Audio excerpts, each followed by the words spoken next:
Hai semuanya, perkenalkan nama saya Anggi Anissa Salsabila dari Teknologi Pulp dan Kertas Universitas Riau Angkatan 2020.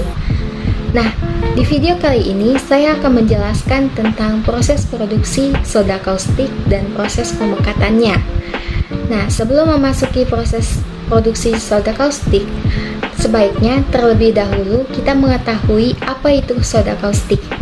Nah, soda kaustik atau natrium hidroksida adalah senyawa organik yang memiliki rumus kimia NaOH. Senyawa ini berbentuk padatan putih yang tembus cahaya, sangat larut di dalam air, dan tidak terdisosiasi membentuk ion Na+ dan ion OH-, sehingga senyawa ini sangat banyak digunakan di dalam industri. Nah, secara industri, NaOH diproduksi dengan cara mengelektrolisis NaCl. Nah, terdapat 3 proses yang digunakan untuk mengelektrolisis larutan tersebut. Yang pertama, dengan menggunakan mercury cell. Yang kedua, dengan menggunakan diafragma cell. Dan yang terakhir, dengan menggunakan membran cell. Proses pembuatan NaOH dengan metode elektrolisis sel membran terdiri dari yang pertama, brine purification, di mana bahan baku garam yang telah disiapkan masuk ke dalam tangki pelarut, di mana larutan garam tersebut kemudian akan dipompakan menuju ke sebuah reaktor untuk direaksikan dengan sodium karbonat dari sodium hidroksida, di mana proses berlangsung pada suhu 0 sampai 55 Celcius untuk mengendapkan kalsium karbonat dan magnesium hidroksida dengan reaksi yaitu Ca2+ ditambah Na2CO3 menjadi CaCO3 ditambah 2Na+, di mana jumlah penambahan sodium karbonat dalam reaktor adalah 1:1 dengan brine solution yang masuk ke dalam reaktor. Sedangkan untuk jumlah sodium hidroksida yang ditambahkan ke dalam reaktor adalah 2:1 dengan brine solution yang masuk. Nah, endapan yang terbentuk keluar dari reaktor dan mengalami kenaikan suhu antara 55 sampai 60 Celcius. Kemudian endapan akan dihilangkan sebagai slurry, di mana pengendapan dilakukan pada clarifier dan larutan garam tersebut kemudian dipompakan untuk proses filtrasi pada sand filter, plain, dan frame filter. Kemudian larutan garam dipanaskan terlebih dahulu dengan heater sebelum menuju ke cation exchanger agar kondisi operasi sesuai, yaitu pada suhu 60 sampai 70 Celcius, dan dilanjutkan dengan anion exchanger. Tujuannya adalah untuk memperkecil konsentrasi pengotor menjadi ppb atau part per billion. Nah, yang kedua yaitu brine electrolysis. Setelah melalui proses penukaran ion di cation exchanger dan di anion exchanger, selanjutnya larutan garam atau brine solution ditampung pada tangki untuk menyesuaikan pH-nya menjadi asam yaitu 3-4, dan selanjutnya larutan garam akan dipompakan menuju ke membran electrolyzer, di mana pada proses ini berlangsung pada suhu 80-95 Celcius. Dan pada membran electrolyzer digunakan bilayer membran yang terdiri dari perfluorokarboksilik dan perfluorosulfonic acid untuk memisahkan antara katoda dan anoda. Nah, larutan garam sodium klorida jenuh yang mengandung ion Na+ dan Cl- dialirkan melalui sel tersebut, di mana pada anoda ion klorida pada larutan garam akan mengalami oksidasi menjadi klorin. Sedangkan pada katoda ion hidrogen dalam air akan mengalami reduksi menjadi gas hidrogen, di mana sel voltage pada elektrolisa yaitu 2,5 sampai 4 volt dengan surat density 1-3 ampere per inch. Reaksi yang terjadi adalah sebagai berikut, bisa dilihat pada slide di samping ini, yaitu reaksi katoda dan anoda. Nah, selanjutnya ion-ion sodium atau Na+ yang berpindah dari anoda ke katoda bereaksi dengan ion-ion hidroksida atau OH- yang akan menghasilkan soda api yaitu NaOH dengan konsentrasi 32-35%. Untuk mencapai konsentrasi soda api 50%, larutan kaustik yang diproduksi harus dipekatkan dengan penguapan. Nah, yang ketiga yaitu kaustik dan H2 handling, di mana soda kaustik diproduksi dalam elektrolizer membran pada konsentrasi sekitar 32% berat.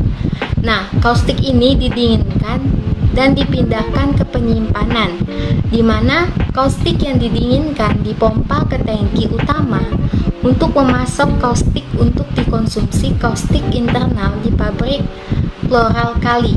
Nah, kaustik yang dihasilkan melebihi konsumsi akan meluap dari tangki ke penyimpanan. Yang keempat yaitu weak brain dan Cl2 handling.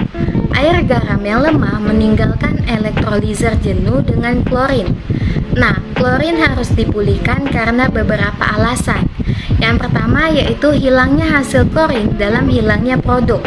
Nah, yang kedua, klorin akan menghancurkan resin penukaran ion.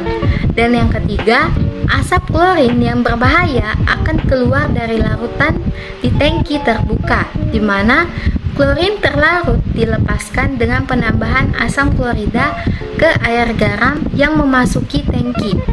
Nah, gas klorin dipisahkan keluar melalui header klorin ke sistem penanganan klorin, di mana air garam yang lemah dipompakan ke deklorinator air garam untuk menghilangkan klorin yang lebih lanjut. Nah, reaksi yang terjadi yaitu HOCl ditambah HCl menjadi H2O ditambah Cl2. Nah, deklorinator air garam menghilangkan klorin dari air garam, di mana air garam mengalir ke bawah lapisan pengepakan, sementara atmosfer mengalir ke atas di bawah hypovan. Gas klorin dari elektrolizer didinginkan untuk mengembunkan air dan dikeringkan dengan kontak dengan asam sulfat, di mana gas dikeringkan dikompresi oleh kompresor cincin asam dan kemudian dicairkan. Nah, klorin cair mengalir ke tangki penyimpanan, di mana penguapan klorin dan pemanasan superklorin memberikan klorin gas murni ke pabrik pulp pada tekanan yang diperlukan. Sistem penanganan klorin terdiri dari sistem pendingin, sistem pengeringan, sistem kompresor, dan sistem pencairan. Sistem pendingin mendinginkan gas klorin basah untuk mengembunkan sebagian besar uap air dalam klorin, di mana sistem pendinginan berisi pendingin klorin, chiller klorin, dan filter lilin klorin, di mana sistem pengeringan menghilangkan sisa air dengan mengkontakkan gas klorin basah dengan asam sulfat pekat.